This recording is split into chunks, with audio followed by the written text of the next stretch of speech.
Hi hello everyone. इस video के अंदर हम समझेंगे लिफ्टिंग और piercing the corporate well. Corporate veil well का सबसे पहले वर्ड का मतलब क्या होता है? पर्दा।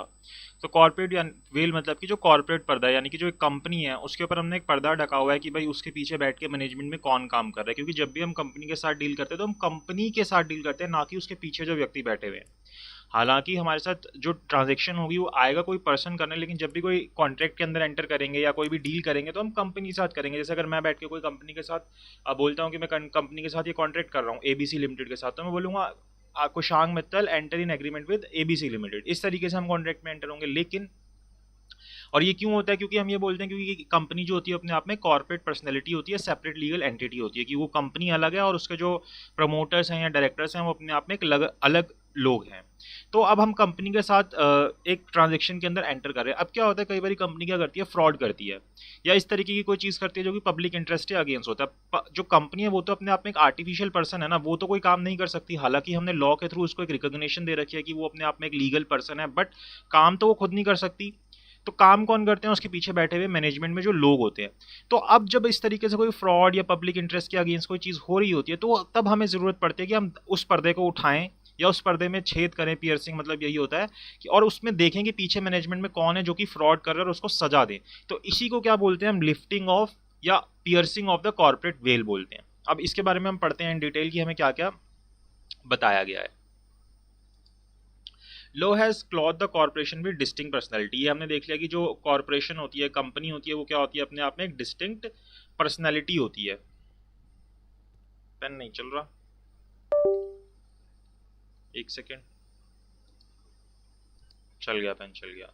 तो आगे क्या कह रहा है इसके अंदर कि law has clause the corporation with distinct personality. कि लॉ ने कॉर्पोरेशन को, कंपनीज को किस तरीके से रखा है? एक डिस्टिंक्ट पर्सनैलिटी के लिए, यानी कि जैसे एक अपने आप में एक अलग से पर्सनैलिटी दे दी। जैसे हम ह्यूमन बींग है, जैसे मैं ए हूँ या बी हूँ, कोई भी व्यक्ति हूँ, इस तरीके से कंपनी को भी एक डिस्टिंक्ट पर्सनैलिटी बता दिया। इसके अलावा मैं आपको इन्फॉर्मेशन दे दूँ कि अगर आप क्लासेस लेना चाहते हैं तो जो आपकी स्क्रीन के ऊपर नीचे नंबर आ रहा है, इस नंबर पर कॉन्टैक्ट करके आप अपनी क्लासेस जो है स्टार्ट कर सकते हैं। Yet in reality, it is an association of person who are in fact in a way the beneficial owner of the property of the body corporate। लेकिन असलियत में देखा जाए तो आपने तो सिर्फ एक लीगल तौर पर एक व्यक्ति को क्रिएट कर दिया ना। अगर आप बड़ी से बड़ी कंपनी का नाम भी लो, टाटा का नाम लो या रिलायंस का नाम लो, तो है तो वो एक डिस्टिंक्ट पर्सनैलिटी, लेकिन वो है क्या कि कुछ लोग मिलकर उसको चला रहे हैं जिन लोगों का बेनिफिट हो रहा है उससे। A company being a artificial person can not act on it's on. तो कोई भी कंपनी अपने आप तो काम नहीं कर सकती कि कोई कंपनी खड़े होकर आगे, हाँ जी मैं एबीसी लिमिटेड हूँ, मैं काम करूंगी, ऐसा तो नहीं हो सकता। कोई ना कोई नेचुरल पर्सन उसके उस उससे काम करवाएगा। It can act only through a natural person. तो कोई ना कोई पीछे बैठ के काम कर रहा होगा, उसका डायरेक्टर होंगे या उसका मैनेजमेंट होगा, कोई ना कोई तो होगा ही। Indeed, the theory of corporate entity is still basic principle on which the whole law of corporation is based। ये हम मानते हैं, ये बात बिल्कुल सही है। क्योंकि अगर हम ये ना माने कि कोई व्यक्ति एग्जिस्ट ही नहीं कर सकता आर्टिफिशियल पर्सन कंपनी के तौर पर, फिर तो हमारा कंपनी का कंसेप्ट ही खत्म हो जाएगा। हम इस चीज़ को मानते हैं, लेकिन हमें ये भी मानना पड़ेगा कि कंपनी करती तो काम किसी ना किसी नेचुरल पर्सन के थ्रू ही है। But as a separate personality of the company is a statutory privilege, it must be used in legitimate business purposes only। और ये जो हम सारा हमने एक स्ट्रक्चर बना रखा है कि एक आर्टिफिशियल पर्सन होगा जो कि काम करेगा, वो लोगों से पैसा ले सकता है, कॉन्ट्रैक्ट के अंदर एंटर कर सकता है, ये सारी चीज़ें जितनी भी है ये हमें सिर्फ क्या करनी है? लेजिटिमेट बिजनेसेस के लिए यूज़ करनी है। इसको इलीगल पर्पसेस के लिए यूज़ नहीं करना कि भाई अब तो हमें एक नकली व्यक्ति मिल गया बन के, इसका गलत यूज़ करते हैं। तो लेजिटिमेट आप उसका यूज़ कीजिए।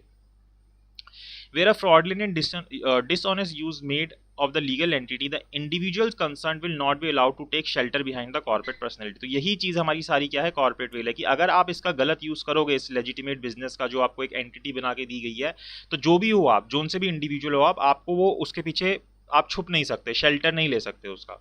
The court will break through the corporate shell and apply the principle what is known as the lifting of corporate veil या piercing of the corporate veil. तो कोर्ट जो है वो ब्रेक करेगा उस शेल को कि भाई कौन बैठा है कंपनी के पीछे, और देखेगा हाँ जी ये बैठे हुए हैं, ये सारा कर रहे थे ये काम। The court will look behind the corporate entity and take action as though no entity separate from the members existed and make the members or controlling person liable to for debts and obligation of the company. तो भाई ये सब इन्होंने किया है, इनको सजा दी जाए, इनके ऊपर डेट डाले जाए सारे के सारे, ये सारी चीजें फिर उनको लाइबल कर दिया जाता है। The corporate veil is lifted when a defence when in defence proceeding such as for the evasion of tax. अब जैसे मान लो कि एक कंपनी एबीसी है, इसके पीछे ये डी बैठा हुआ था और ये इस कंपनी के बिहाफ पे क्या कर रहा था? टैक्स इवेजन कर रहा था, टैक्स की चोरी कर रहा था। तो अब कोर्ट को पता चलता है, कोर्ट में केस होता है, जैसे इनकम टैक्स डिपार्टमेंट केस वगैरह करता है। तो अब कोर्ट क्या करेगा? कोर्ट एबीसी से थोड़ा ना बोलेगा कुछ भी कि हाँ जी आप टैक्स की चोरी कर रहे थे, एबीसी तो कुछ है ही नहीं। कोर्ट क्या करेगा? इसके इसको तोड़ेगा, इसके कॉर्पोरेट वेल को जो उसके ऊपर पर्दा दिखा हुआ है, उसके पीछे देखेगा डी बैठा हुआ था जो कि ये सारा काम कर रहा था, जिसने टैक्स की चोरी की है। An entity relies on its corporate personality as shield above all its wrong doing, और फिर डी को लाइबल किया जाएगा जो भी उसने सारा रॉन्ग किया है। तो ये चीज़ हमारी क्या होती है, लिफ्टिंग और पियर्सिंग ऑफ कॉर्पोरेट वेल, कि हम उस पर्दे को जो हमने ढका हुआ है उसको उठाते हैं और देखते हैं कि पीछे बैठ के सारा कौन काम कर रहा था। अब किन किन सिचुएशन के अंदर ये कॉर्पोरेट वेल उठाने की जरूरत पड़ती है, या किन किन सिचुएशन के अंदर कोर्ट जो है ये कॉर्पोरेट वेल उठा देता है। Where the corporate veil has been use for commission of fraud और इम्प्रॉपर कंडक्ट, तो जहाँ पे भी अगर इंडिविजुअल जो पीछे बैठे हुए हैं कंपनी के पीछे बैठ के जो भी वो क्या कर रहे हैं, फ्रॉड कर रहे हैं या कोई इम्प्रॉपर कंडक्ट कर रहे हैं, तो वहाँ पे फिर कोर्ट क्या करेगा, कहेगा जी आ जाओ, पीछे कौन बैठा हुआ है, देखो आप कौन थे, आप बताओ हमें।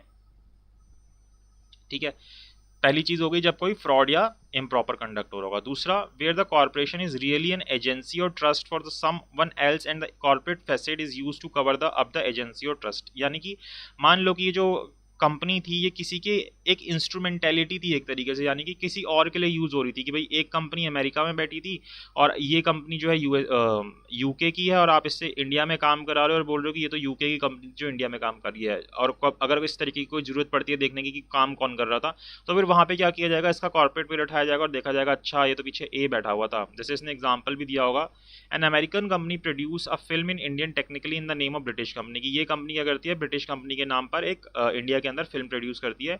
90% of whose capital was held by the president of American company, इस कंपनी के जो 90% शेयर थे वो किसके पास थे, अमेरिकन प्रेसिडेंट के नाम पे थे।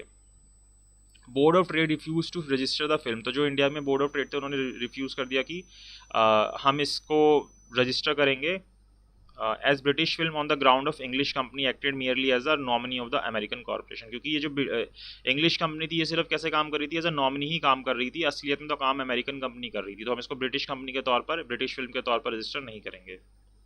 तो ये इस तरीके से अगर कोई काम हो रहा है तो वहाँ पे भी आपका कॉर्पोरेट वेल उठा दिया जाएगा। तो फ्रॉड की सिचुएशन के अंदर, या आप कवर अप कर रहे हो किसी चीज़ को, जैसे किसी की एजेंसी बन के, तो उठा दिया जाएगा।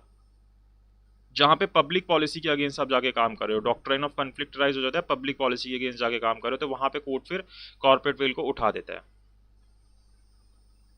जैसे अब एनिमी कंपनी होगी, इस तरीके की कंपनी होगी, सब पब्लिक पॉलिसी के अगेंस्ट हो गया ना, कोई पाकिस्तान से हमारी वॉर चल रही है और पाकिस्तान की कोई कंपनी आके इंडिया में इस तरीके से काम करेगी, तो वहाँ पे हमें कॉर्पोरेट वेल उठाने की जरूरत पड़ेगी जिस वक्त वॉर चल रही होगी, जब हम उसको एनिमी कंपनी बोल रहे होंगे।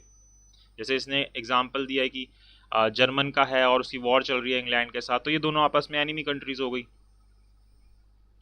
For determining the true character और स्टेटस ऑफ द कंपनी, अब अगर हमें ट्रू करेक्टर देखना है कंपनी का क्या है या कंपनी का स्टेटस क्या है, तो उस सिचुएशन में भी कॉर्पोरेट वेल उठाना पड़ता है, देखना पड़ता है कि कौन बैठा हुआ है उसके पीछे। ठीक है, पांचवी चीज, where the veil has been use for evasion of taxes and duties, ये तो एक इसने साफ साफ बोल दिया, फ्रॉड ही हो गया एक तरीके का ये, जहाँ पे आप टैक्स की चोरी कर रहे हो वहाँ पे भी कॉर्पोरेट वेल को उठाया जाएगा। Where it was found that sole purpose for which the company was formed to evade taxes, the court will ignore the concept of separate entity and make the individual liable to pay the taxes which they would have paid but for the formation of the company, जहाँ पे वो company ही taxes की चोरी के लिए बनाई गई थी, तो वहाँ पे भी फिर कॉर्पोरेट वेल को उठाया जाएगा। और आखिरी आता है, where the purpose of the company formation was to avoid welfare legislation, जहाँ पे कंपनी का पर्पस क्या था, क्यों बनाया गया था उसको, कि वेलफेयर लेजिस्लेशन को अवॉइड किया जाए।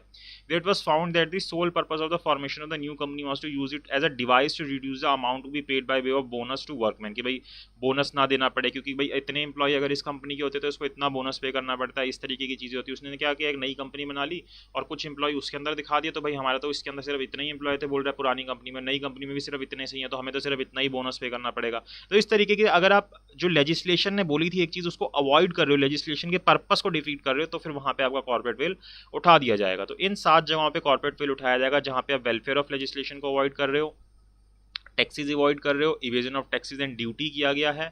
ठीक है, ट्रू करेक्टर या स्टेटस ऑफ द कंपनी को जानने की जरूरत है, पब्लिक पॉलिसी के अगेंस्ट काम कर रहे हो, और आप कोई एजेंसी और असलियत जानने की जरूरत है आपकी, और अगर आप कोई फ्रॉड या इम्प्रॉपर कंडक्ट करो, तो इन सारी जगहों पे क्या किया जाएगा, कॉर्पोरेट वेल को उठाया जाएगा, लिफ्ट किया जाएगा या पियर्स किया जाएगा कॉर्पोरेट वेल को, देखा जाएगा कि कंपनी के पीछे बैठकर कौन काम कर रहा है। तो यहाँ पे हमने कंसेप्ट समझा लिफ्टिंग और पियर्सिंग ऑफ कॉर्पोरेट वेल का। तो आई होप आपको समझ आएगा कि क्या होता है लिफ्टिंग और piercing of corporate well. Thank you so much for watching this video. अगर आपको वीडियो अच्छी लगी तो प्लीज़ लाइक कीजिएगा, शेयर कीजिएगा एंड चैनल को सब्सक्राइब जरूर कीजिएगा।